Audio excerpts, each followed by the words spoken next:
Welcome to Suzanne's studio. I'm Suzanne Barnett, your host, and tonight I am so pleased to present my two guests, Elisabeth Seaman and Dr. Jack Hamilton, and they have a wonderful business called Learn to Resolve. Learn to Resolve, of course. And what we're going to talk about and what I want to tell you is that they are mediators, and you're going to find out about mediation. And they are so successful, and not only that, but they have a very, very interesting book.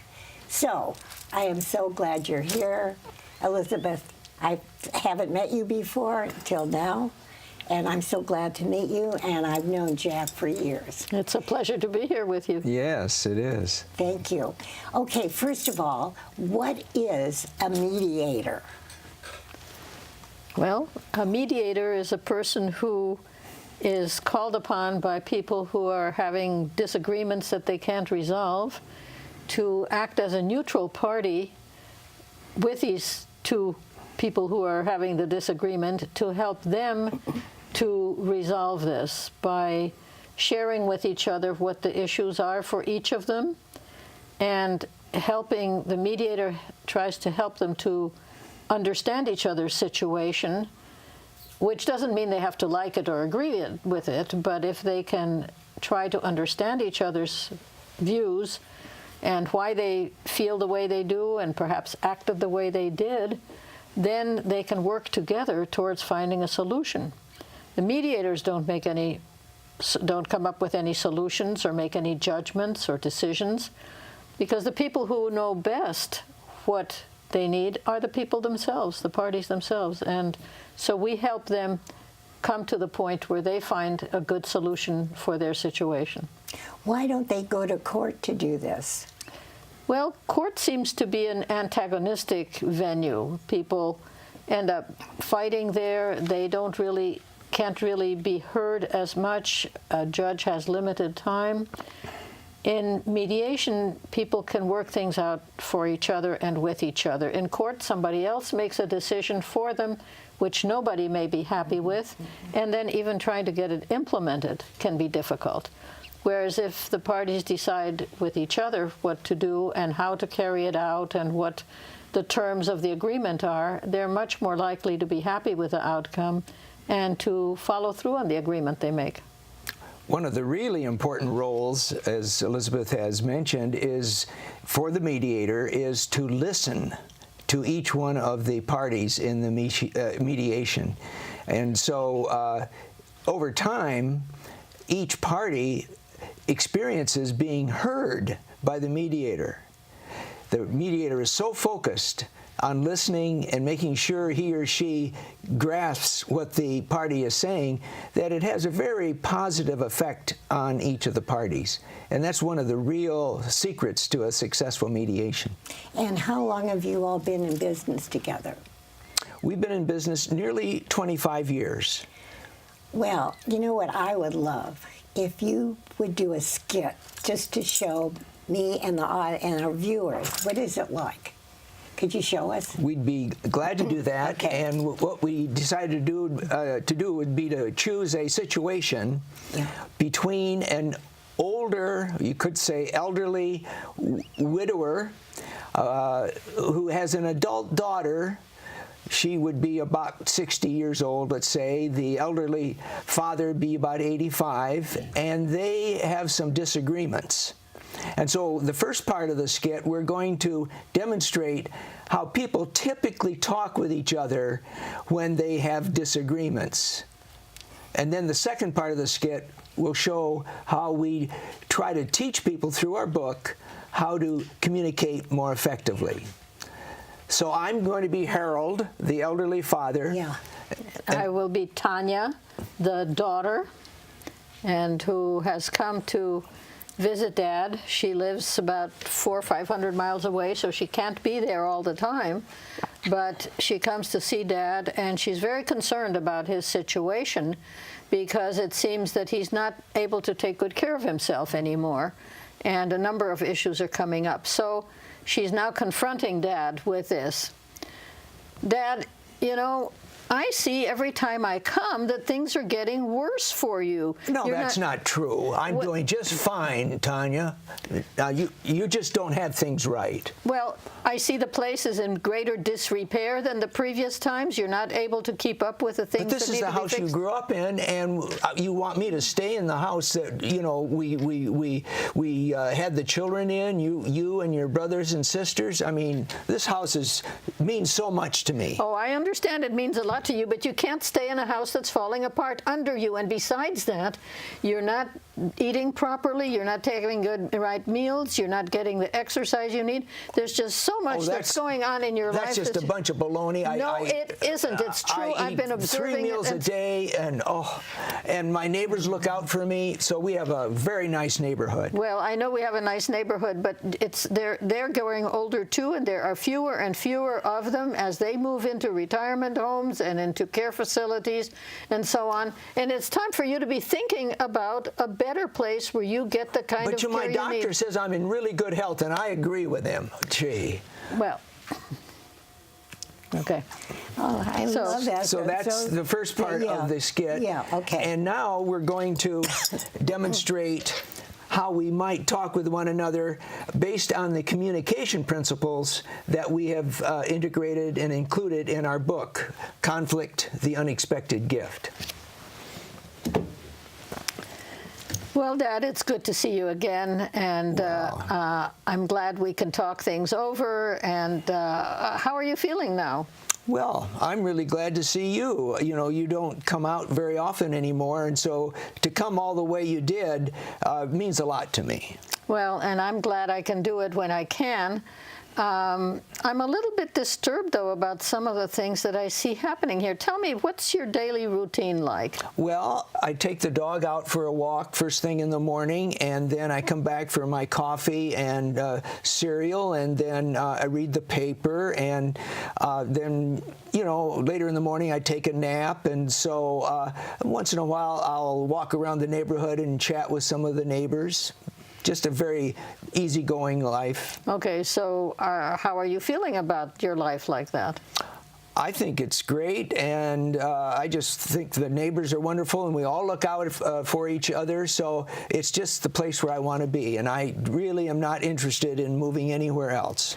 Is there anything that you feel you need help with or that could be better for you? Well, you know, I am thinking about if it comes a time when I might need more, you know, medical assistance. It's crossed my mind. I have given that some thought, but right now I think I'm doing okay. So you think for the moment you can stay where you are? I think you got it. Okay, okay.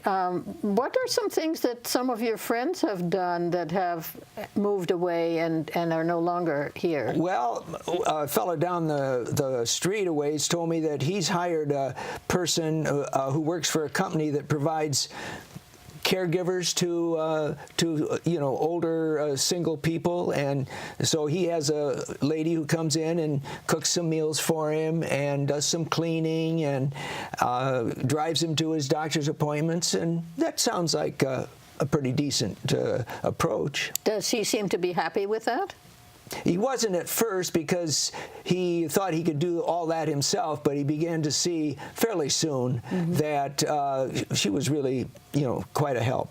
How would it feel to you to have somebody come in occasionally, maybe every other week, to clean and to do some cooking for you occasionally? And well, it sounds reasonable, except it does cost quite a bit of money, so I'm not sure I could fit it into my budget.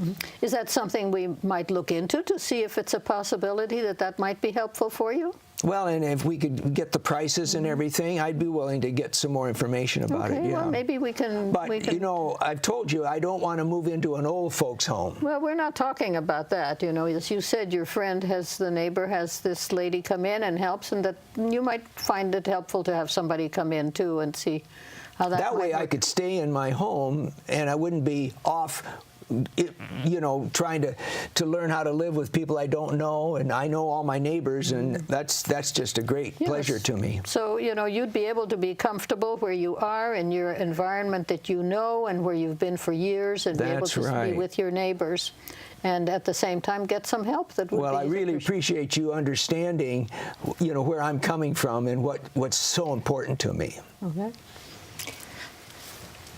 Bravo.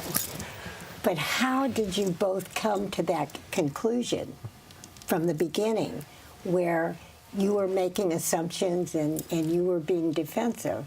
How do you stop that? Well, it's difficult, I think, sometimes for people to stop that on their own. And so we found that, again, as mediators, that we're able to help people to consider other ways of communicating with each other. And we have that in the book, too, where people can help themselves to do that, and how to stop being antagonistic with each other and trying to best each other, but rather to work together collaboratively, as we ended up doing here in the second part, in order to benefit each person. Mm-hmm. And it makes such a difference when I could hear Tanya listening to me, and it seemed like she was really making an effort to feel what I'm feeling. And when I got that sense, it just made such a difference to me. But how do you teach people how to do that if they don't read your book? Well, if they don't read our book, they can come to a workshop, or they can, if they feel a need enough, they'll do some research to try to find, or maybe they'll ask a friend who might recommend the book. So, we'll go most anywhere to provide some help and to do some training, workshop, one-on-one coaching also. And when we do give workshops, typically we work together, we're co-leaders, and the people in the workshop can experience the two of us working cooperatively together. We don't undermine each other, we don't criticize each other, we try to affirm each other and work together in a positive way. And so in that way, we try to model the behaviors that we have written about in our book. Yeah, but people get so emotional, and what I would like to talk to you all about is that I'm so on the subject of poor listeners. How can you change people? Now, you're mediators, but can you, during your mediation, help people become a better listener? How would you do that? Well, we have some techniques that we use as mediators.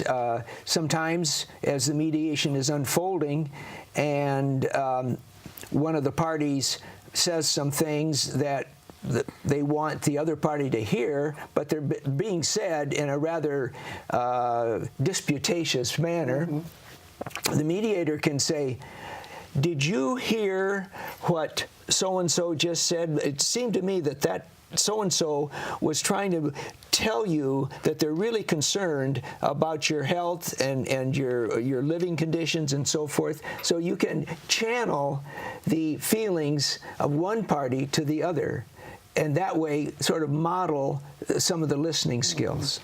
And we might also ask the non-speaking party, what was it that they actually just heard from the other person? Or we might use more neutral language in restating what somebody has said. So if you had just said something in a rather disputatious way, as Jack put it, that's such a good word, then I might say, well, do you mean that you were really feeling very upset when your neighbor cut the branches off the tree that is really on your property, and so you got angry about that? Is that what the gist of what you were just saying? And so, the person would say, yeah, and maybe they'd say, yes, that's what I meant, and in addition, and they might come up with more. But you notice the way she was framing what the other person said. Her tone was calm, and that affects the atmosphere in the mediation. And so that's another major role of the mediator, is to make sure that the key feelings and thoughts are expressed by the parties, but in a tone that shows more respect to each other. Have you ever had two people that are just so antagonistic to each other, and how do you calm them down? I want to, hear some of the worst experiences and how you deal with them. Well, once in a while, what we found we have to do is maybe talk with one person at a time. And so we might say, we're having a little difficulty here with the communication at this point. We would like to talk with person A for a while, and then we ask person B maybe to go out of the room, and we might even ask them to do something, to think about how they might word what they want the other person to know. We give them some assignment maybe. So then we'll talk with the first person and maybe try to get them to calm down a bit, because if they're talking to us, it's perhaps easier than talking to the other person. And then if we meet with that person, and whatever is said in a mediation or written in a mediation is totally confidential. It doesn't go anywhere else. And so in these private meetings or caucuses, that's also confidential, unless the party says, no, you can share that. And then we say, well, how about if you share it? And then we would do the same thing with the other party. And so, there are various ways of cooling people down a bit. And also talking about, what is it you'd like to get out of this meeting? What do you want at the end of this meeting? And how are you going to get there? That certainly sounds better than going to court, where in our experience has been about 90% of the cases we've mediated, people have reached an accommodation, a resolution, and they've made out a set of agreements and signed the agreement page, and they stand up ultimately after 2 or 3 hours. It's not uncommon they give each other hugs. And if not hugs, they almost always shake hands at the end. Whereas when they came in, they were breathing fire, and they were polarized to the max. Sometimes they wouldn't even look at each other, and they'd turn their chairs away from each other at the start. Sometimes there are hidden agendas, too, that have to be brought out. Could you give an example of that? Well, I think about one case where there was a couple, very, very well-dressed, well-spoken, Latino couple, well-educated, and the people they were meeting with were from an car agency. And they had thought that they had gotten certain information at the time that they'd gone in to buy or lease a car. And then later on, they found, no, it was something different. And so there was all this non-communication going on between them, and finally separated them. And speaking with the Latino couple, I said, what is there something else going on here? Well, it turned out they did feel that there was racial or ethnic discrimination there, but they didn't want that to be said aloud. Okay, so then I met with the other party, and again, I said, do you think something else is going on underneath here, under this? And one of the men said, do they feel maybe that they're being discriminated against? And I said, why don't you ask them? So they came back together again, and the car company people asked the others. And they said, yeah, we did feel that. And so then they talked about that, and the car people apologized and said they were very sorry if they felt that was the case, and could they work again in business in a different way. And, they went out very happily with each other. Elisabeth mentioned the role of apologies. And apologies play an important role in mediations, because they usually come about when one of the parties recognizes their part in the disagreement or the conflict that has occurred, and they take responsibility for the effect of their behavior on the other person. Now, it takes a while, maybe an hour or two, for that to develop, but if they can take responsibility for their part and how something they said might have been offensive to the other party, and then they can say, quite honestly, I'm really sorry, I apologize for my behavior, and I hope we can move forward in a positive way from here. And then often the other party will also apologize for their part in the conflict.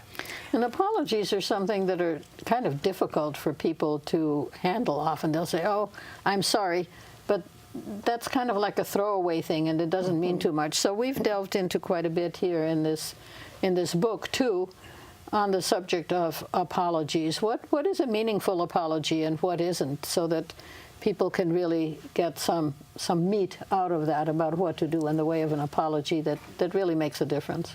And we recognize that often it's, we don't really learn how to give an effective or a meaningful apology. If we haven't seen our parents apologizing to one another, if we haven't experienced other people, it's kind of foreign to us. So it is a learning process to learn how to to give a very meaningful and sincere apology. This comes even from childhood, because maybe one kid pushes another kid, and that kid goes crying to mom, and the kid that did the pushing, the mom says, "You go and apologize and say I'm sorry," and it becomes pro forma, but it isn't meaningful. Trying to put some meaning into it. Mm-hmm. So, tell us about your book. I think we need to. I'm so impressed with both of you, and there's such a serenity that you both have, and I think that really would help the people. Instead of being wild mediators, you're calm. Well, what gave us the motivation to write the book was that we had, in our workshops and in our mediations, we saw that people benefited from the process that they were going through. But we weren't sure that when they left, say, the mediation room, they had learned how to go about resolving issues on their own with other people.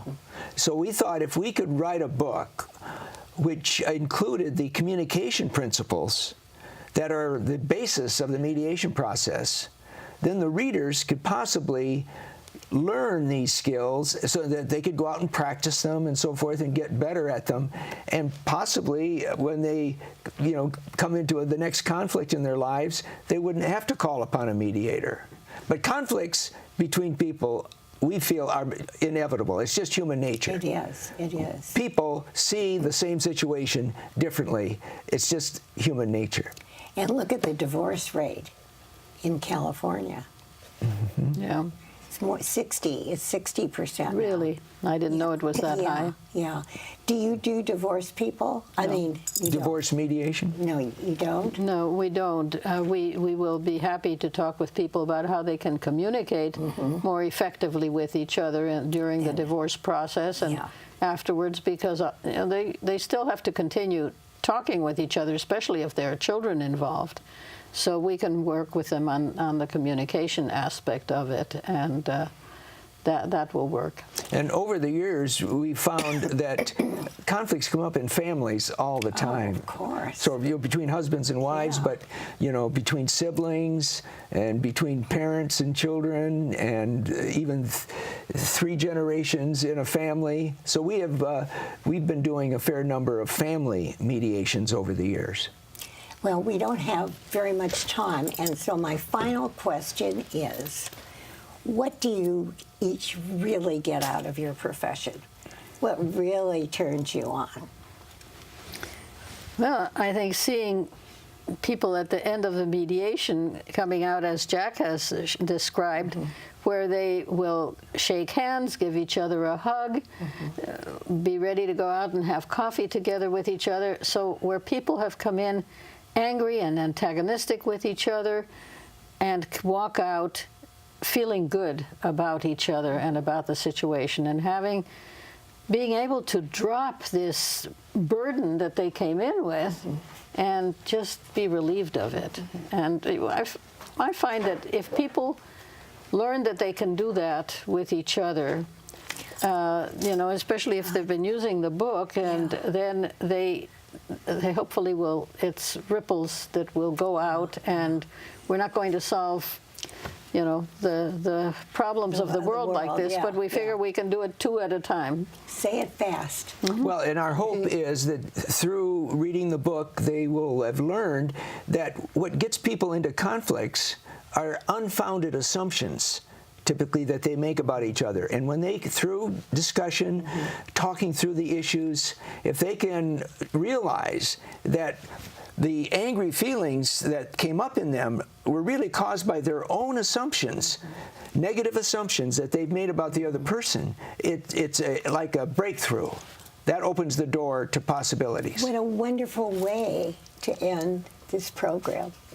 Well, thank you for having us. Thank you very much. It's been a real pleasure talking with you. And I really think you two are sensational mediators. Well, thank you. And I want to thank our crew. I'm very, very happy about our crew. They save lives. They really, that's an inside joke. But anyway, I don't know what I would do without our crew, but I think it's because once a year I take them to Chef Chu for dinner at a party.